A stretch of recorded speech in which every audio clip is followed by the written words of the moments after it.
Hello दोस्तों।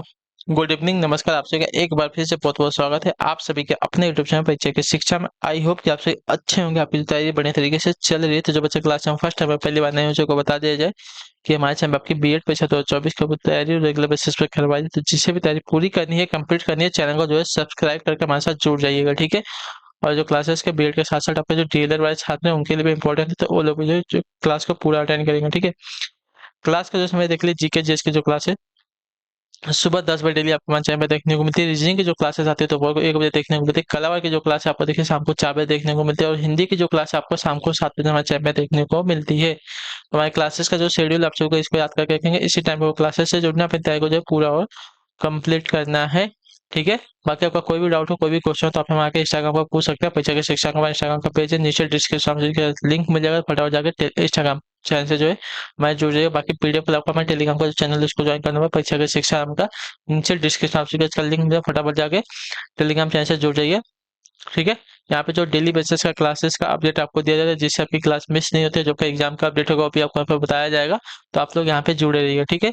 और आपको बता दें कि जिसने अभी तक फॉर्म नहीं भरा है यूपी बीएड का, जो है देखिए 10 तारीख तक जो है आपका और फॉर्म भरा जाएगा लेट फीस के साथ। जिसको भी फॉर्म भरना है जाके लेट फीस के साथ अब फॉर्म भरिए, ठीक है। और आपका एग्जाम का जो डेट है 24 अप्रैल को आया है, ठीक है इसका। और बिहार वालों का अब बाकी स्टेट का अब तक कोई डेट नहीं आया है, तो जैसे ही आपका नोटिफिकेशन आएगा आपको बता दिया जाएगा, ठीक है। तो चलेंगे क्लास स्टार्ट करें, ध्यान से क्वेश्चन को देख के उत्तर देते हुए चलेंगे, सही से उत्तर का, ठीक है। पहला शब्द देखिए क्या था, 51 नंबर है। अग्नि शब्द का तत्वों क्या होगा बताइए। अग्नि शब्द का तत्वों क्या होगा? आग, पड़वाग्नि, दावानल या जठराग्नि। तो देखिए आग हो जाएगा, जो आपका ये वाला विकल्प देगा आपका सही। अग्नि शब्द का तत्व आपका आग हो जाएगा, ठीक है। क्लियर सबको? चलिए, बड़वाग्नि किसको कहते हैं? तो शायद जो जंगल में आग लगती है, सॉरी, जो जल में आग लगती है उसको बड़वाग्नि कहते हैं। जो जंगल में आग लगती है उसको दावानल कहते हैं। और जो जठराग्नि है, जो पेट में आग लगती है उसको जठराग्नि कहते हैं, ठीक है। 52 नंबर कहते हैं मछली के सामने, मछली के समान आंखों वाली, मछली के समान आंखों वाली वाक्यांश के लिए एक शब्द क्या होगा? तो देखिए मछली के समान आंखों वाली वाक्यांश के लिए एक शब्द आपका यहाँ पे हो जाएगा साथियों, मीनाक्षी। जो आपका दिया गया यहाँ पे सी वाला विकल्प आपका सही उत्तर है, ठीक है। क्लियर से को मछली के समान आंखों वाली के लिए एक शब्द आपका मीनाक्षी हो जाएगा। अगले क्वेश्चन में आपको देखिए 53 नंबर क्या देगा, अनुप्रास है क्या बताइए। अनुप्रास क्या है? तो देखिए अनुप्रास की बात करें तो अनुप्रास जो आपका देखिए शब्द अलंकार होता है, ठीक है। क्लियर है? अनुप्रास है आपका शब्द अलंकार, जहाँ एक वर्ड की बार बार आवृत्ति होती है वहां आपका अनुप्रास अलंकार होता है, ठीक है, याद रखिएगा। अब देखो क्वेश्चन, अगले क्वेश्चन बढ़ा देंगे 54 नंबर क्या देगा, प्रत्येक शब्द का संधि विच्छेद क्या हो जाएगा। तो देखिए प्रत्येक शब्द का सही संधि विच्छेद क्या होता है। तो देखिए प्रत्येक शब्द का सही प्रतिधन एक होता है। कौन सा वाला? सी वाला विकल्प आपका यहाँ पे दिया जाएगा, प्रतिधन एक आपका यहाँ पे आंसर हो जाएगा। और यह जो है आपका किसका, तो यड़ संधि का उदाहरण होता है, ठीक है, याद रखिएगा, यड़ संधि का उदाहरण होता है, ठीक है। क्लियर सभी को? अगले क्वेश्चन हम देखेंगे 55 में क्या देगा, सूर्योदय में कौन सी संधि बताइए। सूर्योदय में संधि है कौन सी? तो देखिए सूर्य का संधि विच्छेद क्या होता है, सूर्य धन उदय। इसमें कौन सी संधि होती है? तो इसमें आपकी गुण संधि होती है, ठीक है। तो जो आपका ये वाला विकल्प देगा आपका राइट आंसर हो जाएगा, ठीक है। क्लियर सभी को इसके बारे में? चलिए अगले क्वेश्चन में आप देखें 56 क्या देगा, शुद्ध वाक्य छाटी है। मैंने कपड़े पहनने हैं, मैंने कपड़े पहनने, मैंने कपड़े पहनने हैं, मुझे कपड़े पहनने हैं, मुझे कपड़े पहनने हैं कैसा वाक्य? शुद्ध वाक्य, ठीक है। मैंने आपका नहीं होगा, मुझे होगा, ठीक है। मेरे को ये भी गलत है, मुझे कपड़े पहनना है, पहनना नहीं पहनने हैं, ठीक है। चलिए अगले क्वेश्चन में देखें 57 नंबर, चार फेंकना, चारा फेंकना मुहावरे का अर्थ क्या बताइए। चारा फेंकना मुहावरे का क्या अर्थ है? देखिए चारा फेंकना मुहावरे का अर्थ हो जाएगा साथी यहाँ पे प्रलोभन देना, प्रलोभन देना, लालच देना, चारा फेंकना, जाल बिछाना। जो आपका दिया गया बी विकल्प आपका सही उत्तर है, ठीक है। क्लियर सभी को? चलिए अगले क्वेश्चन पर आपको देखें 58 नंबर क्या देगा, ध्यान से देखिए बताएगा, वे सज्जन पुरुष कौन है बताइए। वे सज्जन पुरुष कौन है, वाक्य में अनावश्यक शब्द है कौन सा बताइए।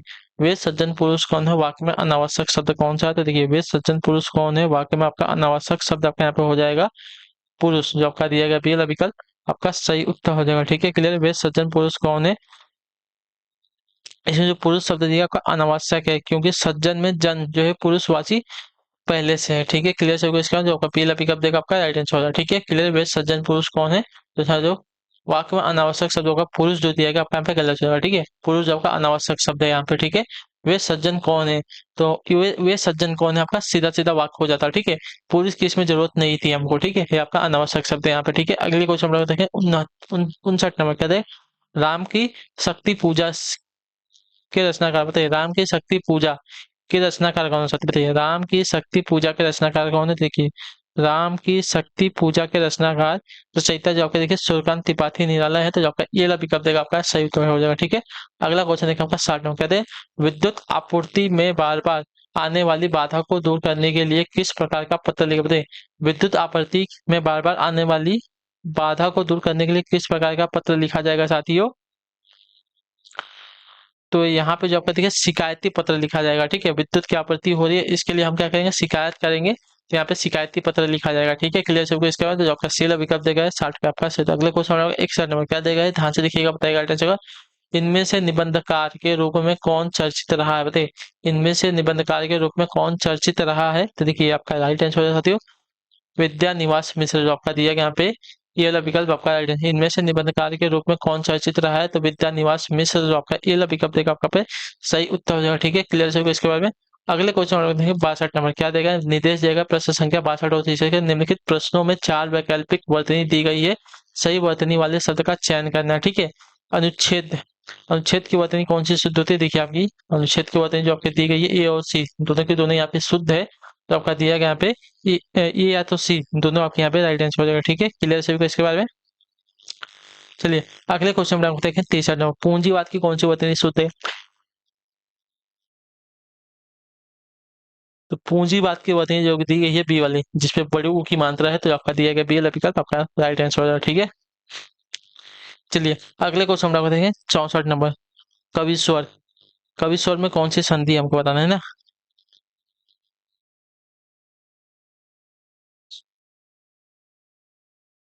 कवि स्वर में कौन सी संधि है साथियों,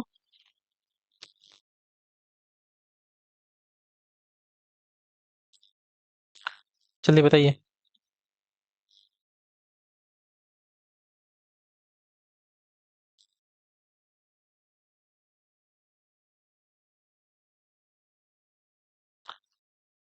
तो इसका अगर संधि विच्छेद कहेंगे तो कवि कवि धन ईश्वर होगा ना, कवि धन ईश्वर होगा। ठीक है, और इसमें जो आपकी संधि लगी है साथियों यहाँ पे आपकी दीर्घ संधि लगी। ठीक है, इसमें छोटी ई और बड़ी ई में निकल इसमें बड़ी ई में प्रतीत हो रही है। ठीक है, याद रखिएगा। अगले क्वेश्चन बढ़े आपका देखिए 65 नंबर संसार। संसार का सही संधि विच्छेद क्या हो जाएगा, देखिए संसार का सही संधि विच्छेद आपका देखने जाएंगे। अच्छा कौन सी संधि है यहाँ पे देखिए सम धन सार होगा। ठीक है, यहाँ पे जो आपका संधि विच्छेद हो गया है, तो इसमें जो आपका लगा है व्यंजन संधि है। ठीक है, तो जो आपका दिया गया यहाँ पे सी वाला विकल्प आपका राइट आंसर हो जाएगा। ठीक है, क्लियर सभी को। अगले क्वेश्चन में आपको देखें निर्देश दिए गए 66 और 67 के नीचे लिखे प्रत्येक वर्ग में दिए गए विकल्पों में से तत्सम शब्द का चयन करना है। ठीक है, चांद है, चंद्रमा है, चंद्र है और चंद है, तो इसमें से तत्सम शब्द कौन सा है, तो देखिए तत्सम शब्द आपका जो दिया गया यहाँ पे चंद्रमा है, जो आपका दिया गया बी वाला विकल्प आपका सही तो है। ठीक है, क्लियर है। चंद्रमा आपका कैसा शब्द है, तत्सम शब्द है। ठीक है, अगले क्वेश्चन होगा 67 इसमें से हमको बताना है कौन सा शब्द आपका तत्सम शब्द है। ठीक है, छेद है, ठंडा है, विवाह है और सिंह है, तो यहाँ पे जो दिया गया है कौन सा विवाह, विवाह का कैसा शब्द है तत्सम शब्द है। ठीक है, क्लियर है। चलिए अगले क्वेश्चन में देखिए निर्देश देगा प्रश्न संख्या 68 और 69 के लिए निम्नलिखित प्रत्येक शब्द के लिए उसके नीचे दिए गए विकल्पों में से उपयुक्त समास का चयन करना है। ठीक है,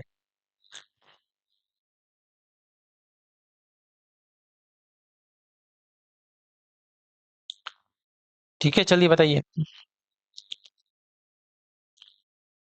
क्या देगा, दशानन, तो दस है आनंद जिसके, तो यहाँ पे किसकी बात हो रही है, रावण की बात हो रही है, तो यहाँ पे तीसरा पद प्रधान है, तो यहाँ पे बहुब्रीहि समास हो जाएगा। ठीक है, क्लियर सभी को इसके बारे में। चलिए अगले क्वेश्चन में आपको देखेंगे क्या दिया गया है 69 नंबर रोग पीड़ित यानी कि रोग से पीड़ित, तो यहाँ पे क्या हो जाएगा करण तत्पुरुष समास हो जाएगा। ठीक है, तो यहाँ पे जो टी वाला पिकअप देगा आपका यहाँ पे राइट आंसर हो जाएगा। ठीक है, क्लियर सभी को इसके बारे में।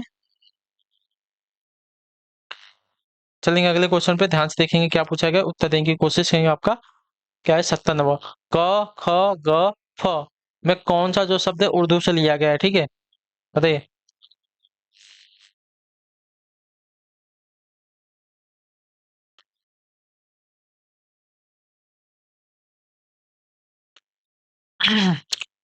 बताइए इसका सही उत्तर क्या हो जाएगा? क, ख, ग और फ।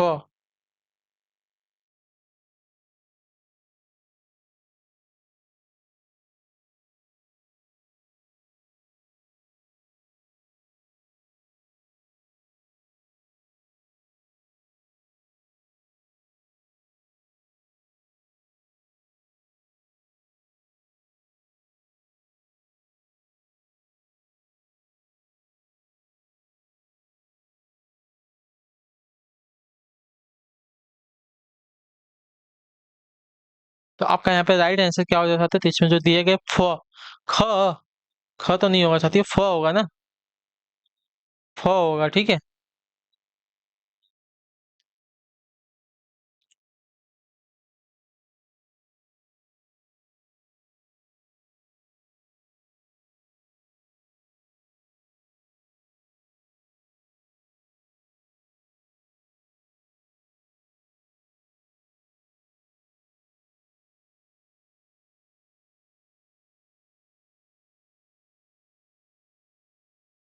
ठीक है, तो यहाँ पे क्या होगा, इसका थोड़ा डाउट रहेगा आप सभी को।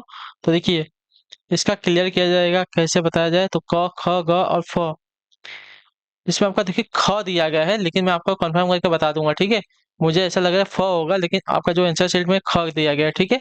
चलिए अगले क्वेश्चन में आगे, इकहत्तर नंबर। जिन शब्दों के अंत में आपका अ आता है उन्हें क्या कहा जाता है? तो जिन शब्दों के अंत में आपका अ आता है उसको अकारांत कहा जाता है, ठीक है। जो आपका दिया वाला विकल्प देगा आपका यहाँ पे राइट आंसर होगा, ठीक है। क्लियर सभी को? चलिए अगले क्वेश्चन बढ़ेंगे, ध्यान से देखेंगे आपका क्या देगा, बताने की कोशिश करेंगे। आपका है 72 नंबर क्वेश्चन, ठीक है। क्या देगा? निम्नलिखित में से प वर्ग का व्यंजन नहीं है कौन सा? बताइए, निम्नलिखित में से प वर्ग का व्यंजन कौन सा नहीं है साथियों? इसका राइट आंसर क्या हो जाएगा?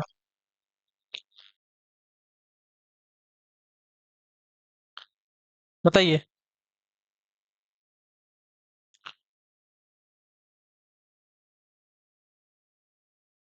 तो आपका जो दिया गया है य, प, फ, ब, भ, ये सभी आपके क्या है? य, र, ल, व, प वर्ग का व्यंजन नहीं है ना। तो देखिए प, फ, यहाँ पे व भी तो आपका प वर्ग में नहीं आता है, यानी कि दोनों के दोनों आपके नहीं आएंगे, ठीक है। क्लियर सभी को? प, फ, ब, भ, म, ये सभी क्या है? आपके प वर्ग में आते हैं, लेकिन य, र, ल, व आपका इसमें नहीं आएगा, ठीक है। क्लियर? अगले क्वेश्चन हम आपको देखेंगे 73 नंबर। क्या देगा? प्रेमचंद का देहावसान कब हुआ था? बताइए, प्रेमचंद का देहावसान कब हुआ था? देखिए, प्रेमचंद का देहावसान आपका हुआ था साथियों यहाँ पे 1936 ईस्वी में, जो आपका बी वाला विकल्प देगा आपका सही उत्तर है, ठीक है। क्लियर सभी को इसके बारे में? चलिए अगले क्वेश्चन में आपका देखेंगे क्या देगा है। 74 नंबर, बताइएगा सही उत्तर क्या हो जाएगा। तुरंग शब्द का अर्थ क्या होता है? बताइए, तुरंग शब्द का अर्थ क्या होता है? देखिए, तुरंग शब्द का अर्थ होता है यहाँ पे घोड़ा, जो आपका दिया गया यहाँ पे बी वाला विकल्प आपका सही उत्तर है, ठीक है। क्लियर है? अगले क्वेश्चन 75 नंबर, ध्यान से देखिए कि बताइएगा राइट आंसर क्या हो जाएगा, ध्यान से देख के उत्तर दीजिए, ठीक है। निम्नलिखित में से कौन सा शब्द जो है मक्खन का प्रवाची है? बताइए, मक्खन का प्रवाची शब्द कौन सा है यहाँ पे? तो यहाँ पे मक्खन का प्रवाची शब्द जो दिया गया है अवनीत, परिणीत, नवनीत। नवनीत जो आपका देखिए मक्खन का प्रवाची शब्द होता है, जो आपका सी पिकअप देगा आपका सही उत्तर हो जाएगा, ठीक है। क्लियर सभी को इसके बारे में? चलिए अगले क्वेश्चन में देखेंगे 76 नंबर। क्या देगा? ध्यान से देखिए उत्तर देंगे राइट आंसर का। निम्नलिखित में से कौन सा जो है अर्धविराम चिन्ह है? अर्धविराम का कौन सा चिन्ह है? तो अर्धविराम का जो चिन्ह दिया गया है यहाँ पे कौन सा वाला? तो डी वाला आपका राइट आंसर होगा, ठीक है। क्लियर सभी को इसके बारे में? चलेंगे अगले क्वेश्चन में आपको देखेंगे 77 नंबर। हिंदी भाषा की लिपि क्या है? मैंने आपको बहुत बार बताया, रोमन है, देवनागरी है, फारसी या संस्कृत है।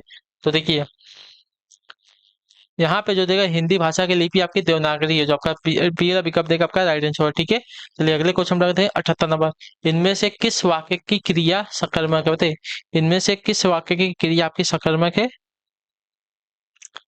तो रमेश का आचरण अच्छा है, वह रात भर जगता रहा, आकाशवाणी से यह समाचार प्रसारित हुआ है।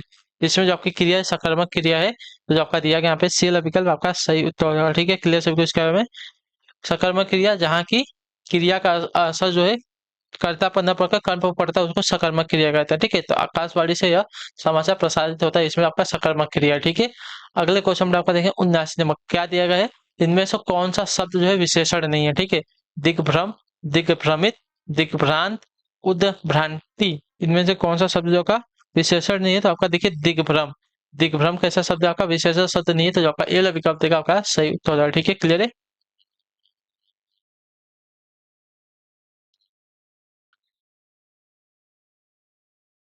इनमें से कौन सा शब्द शेष तीन से भिन्न होते हैं? इनमें से कौन सा शब्द जो शेष तीन से भिन्न है?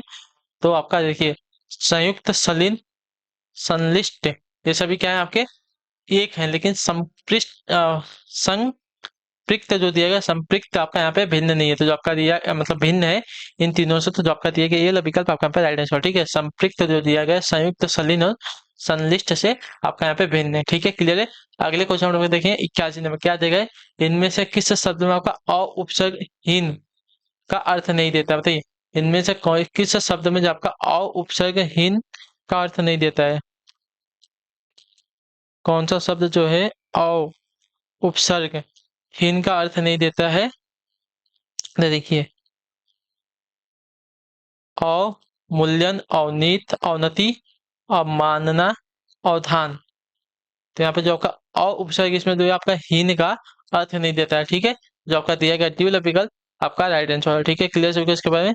चलिए अगले क्वेश्चन में आपका देखेंगे क्या देगा है 82 नंबर, तुम्हारा परीक्षा में प्रथम आना तो ऐसा है जैसे, तुम्हारा परीक्षा में प्रथम आना तो ऐसा है जैसे अंधे के हाथ बटेर लगना। जो आपका दिया गया यहाँ पे सी वाला विकल्प आपका सही था। ठीक है, तुम्हारा परीक्षा में प्रथम आना तो ऐसा है जैसे अंधे के हाथ बटेर लगना, तो जो आपका सी वाला विकल्प देगा आपका पे सही उत्तर था। ठीक है, क्लियर हो इसके बारे में।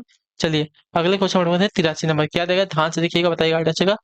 विजन विजन वन वल्लरी पर सोती थी सुहाग भरी में अलंकार कौन से? बताइए, विजन वन वल्लरी वल्लरी पर सोती थी सुहाग भरी में अलंकार कौन सा साथियों? तो इसमें आपका अलंकार दिया गया है जो का अनुप्रास, मानवी, कर अलंकार लगा। ठीक है, यहाँ पे देखिए वह वर्ड की आवृत्ति देखिए 3 बार हुई है। ठीक है, इसके बाद आपका अनुप्रास अलंकार लगा। ठीक है, और आपका मानवीकरण यहाँ पे दिया गया। ठीक है, विजन वन वलरी पर सोती थी सुहाग भरी, इसमें अलंकार आपका अनुप्रास और मानवीकरण हो जाएगा। ठीक है, 84 नंबर, क्या देगा? इनमें से कौन सा शब्द आपका स्त्रीलिंग वाला हो जाएगा? अंबार, भरमार, भंडार, कोठार। तो देखिए, इसमें से जो आपका शब्द होगा स्त्रीलिंग वाला भरमार, आपका स्त्रीलिंग शब्द होगा। ठीक है, क्लियर सभी को इसके बारे में। तो जो आपका बी पिकअप देगा आपका राइट आंसर। अगले क्वेश्चन आपका देखेंगे 85 नंबर, इनमें से कौन सा वाक्य आपका अशुद्ध है? ठीक है, कौन सा वाक्य आपका अशुद्ध दिया गया है? वे तो वहां जाने के लिए तैयार ही नहीं है, वे तो वहां जाने के लिए तैयार ही नहीं है, शुद्ध वाक्य। मुझे आशा है कि आप मेरे सुझाव पर विचार करेंगे। ठीक है, मुझे आशा है कि आप मेरे सुझाव पर विचार करेंगे, कैसा वाक्य? शुद्ध वाक्य। 2-4 साल बाद ये तो नहीं होंगे लेकिन ये होगा, ये आपका जो दिया गया है कथन अशुद्ध वाक्य। 2-4 साल बाद ये तो नहीं होंगे लेकिन यह होगा, यह होगा, ये नहीं होगा, यह होगा। ठीक है, तो आपका ये कथन दिएगा आपका यहाँ पे गलत हो जाएगा। ठीक है, इस पुस्तक में ऐसा क्या है कि तुम इसे छोड़ नहीं रहे? तो अभी आपका कथन सही है। ठीक है, चलिए अगले क्वेश्चन हम लोग देखें क्या दिया गया है 86 नंबर, इनमें से किस वाक्य में आपका भाववाचक का प्रयोग होता है? इनमें से किस वाक्य में आपका भाववाचक का प्रयोग है? साथ देखिए, भाववाचक का जो प्रयोग किया है यहाँ पे हुआ है किसमें? तो इस गर्मी में सोया नहीं जाएगा। ठीक है, इस गर्मी में सोया नहीं जाएगा, इसमें जो आपका उपयोग हुआ है भाववाचक का प्रयोग हुआ। ठीक है, सोया नहीं जाएगा, भाववाचक किसको कहते हैं? जो काम स्वयं न कर किसी और से करवाया जाता है उसको कहते हैं ना। तो सोया नहीं जाएगा कैसा हो जाएगा? भाववाचक में हो जाएगा। ठीक है, क्लियर सभी को इसके बारे में। अगले क्वेश्चन हम लोग करते हैं 87 नंबर, ध्यान से देखो उत्तर देंगे राइट आंसर का। इनमें से किसमें आपका अ उपसर्ग का प्रयोग होता है? इनमें से किसमें आपका अ उपसर्ग का प्रयोग हुआ है? अरमान, अम्लान, अपमान और अनुमान। ठीक है, तो अ उपसर्ग किसमें प्रयुक्त हुआ है? तो देखिए,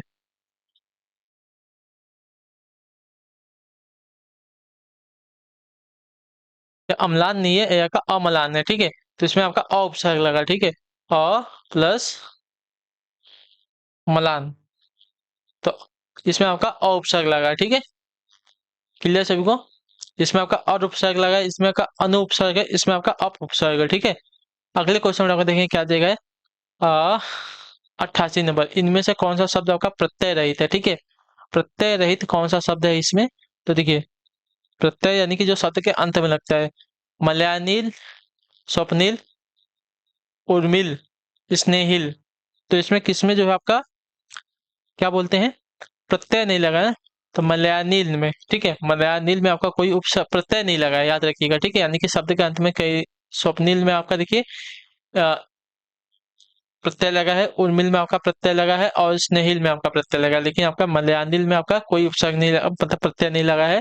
तो आपका जो दिया गया है आपका मूल शब्द है। ठीक है, अगला क्वेश्चन निर्देश देगा प्रश्न संख्या 89 से 90 के निम्नलिखित प्रश्नों में से सही संधि विच्छेद का चयन करना। ठीक है, पुनर्जन्म 89 का सही उत्तर है पुनर्जन्म का सही संधि विच्छेद। देखिए पुनर्जन्म का सही संधि विच्छेद आपका यहाँ पे हो जाएगा पुनः धन जन्म, जो आपका दिया गया यहाँ पे ये वाला विकल्प आपका सही उत्तर हो जाएगा। ठीक है, क्लियर सभी को इसके बारे में। पुनः धन जन्म जो दिया गया है पुनर्जन्म का सही संधि विच्छेद हो जाएगा। ठीक, क्लियर सभी को इसके बारे में।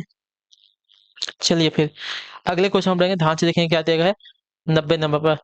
पितृऋणी, पितृऋण का सही संधि विच्छेद क्या हो जाएगा? देखिए पितृऋण का सही संधि विच्छेद अगर देखने जाएंगे साथियों तो यहाँ पे हो जाएगा पितृधन ऋण, जो आपका दिया गया यहाँ पे सी वाला विकल्प आपका सही उत्तर है। ठीक है, क्लियर है। अगले क्वेश्चन हम लोग देखें क्या देगा, निर्देश देगा प्रश्न संख्या 91 और 92 के लिए नीचे लिखे प्रत्येक वर्ग में दिए गए विकल्पों में से तद्भव शब्द का चयन कीजिए। ठीक है, 91 में हमको बताना है तद्भव शब्द कौन सा है। कान है, नासिक है, परीक्षण है, कटक है। ठीक है, तो चलिए देखिए कान, कान आपका कैसा शब्द है? तद्भव शब्द है। ठीक है, याद रखिएगा।